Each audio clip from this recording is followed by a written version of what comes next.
All right, guys, we have a local angler fishing report for the South Central region. We've got Captain Justin Morgan based out of Okeechobee.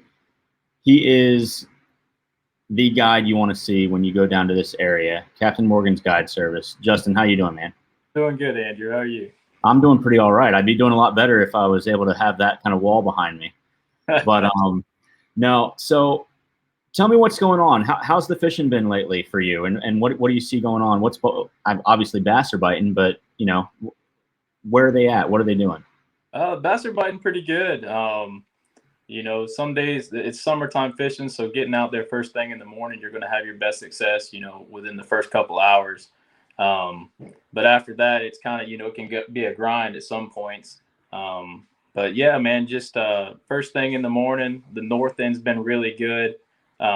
You know, Buckhead Ridge, Tin House, you know, all the way down to Indian Prairie have been good on the outside edge first thing in the morning. Throwing a swim jig, a spinner bait.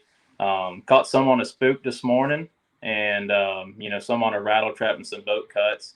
And then after that, it's just kind of, you're either picking one or two strategies. You either go flipping, flip isolated reeds, you know, kind of in the middle towards the back, and look for bluegill beds and throw either a RSB worm or some type of, you know, some type of frog or topwater and try to catch those fish. Right on. You know, so when you're throwing a swim jig or a spinnerbait or anything like that, are you trying to emulate a bluegill, so to speak? Oh, so yeah. In the morning, first thing, you're trying to emulate a shad. Shad spawn, you know, on the outside grass in the morning, there's a little bit of a shad spawn going on.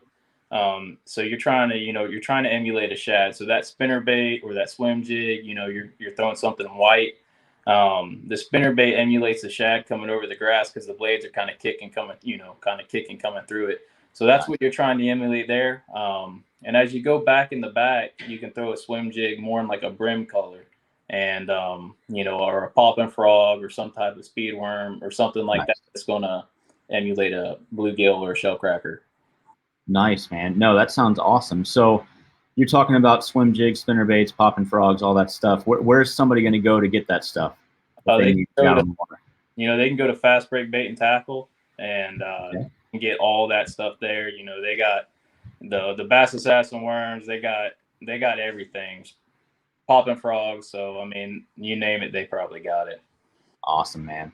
Well, Justin, I appreciate you chiming in, and we'll get back with you at the beginning of next month or the end of this month, talking about the upcoming month, and we'll see what's going on then. Thanks so much, man. Yes, sir.